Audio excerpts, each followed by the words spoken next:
All right, I got to get to this meeting. We got an exercise meeting. I'm late. They need me in there so that I can show them how we can make this the best exercise we've ever had. Sorry I'm late, everybody. Excuse me for coming in late. Sir, I got a few things to brief, if you don't mind stepping to the side, or would you rather me just sit here and brief you specifically, sir? Oh, okay.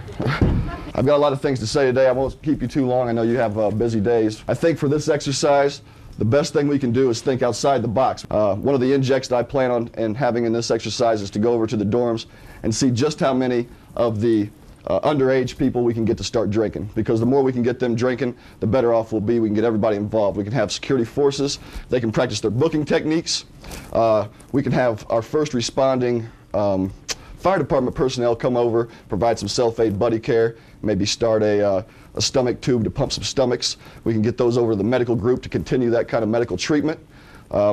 We can have our JAG folks work on some administrative actions, work on some administrative discharges. That'll help towards the 16,000 airmen we need to get out of the service by next year. We can also have the first sergeants work on their counseling techniques. I think some of that is lacking. I think some of the first sergeants don't counsel enough.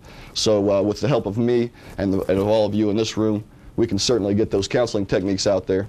I think that if we get everyone involved, we can do well in the ORI, we can do well in the NSI, and I mean, if we don't, well, then we can just drink more and that'll just make everything go away. So it really won't matter how we do. I just want you to know that I'm here for you. I'm here for you now. I'll be here for you later. And if things go down the tube during this exercise, I'll be here for you then too. And with that, I'll let you get back to your business. I think that went really well. I think that they know that we're in charge, that I'm going to take care of things, and that I'm going to help us make this place a better place to be.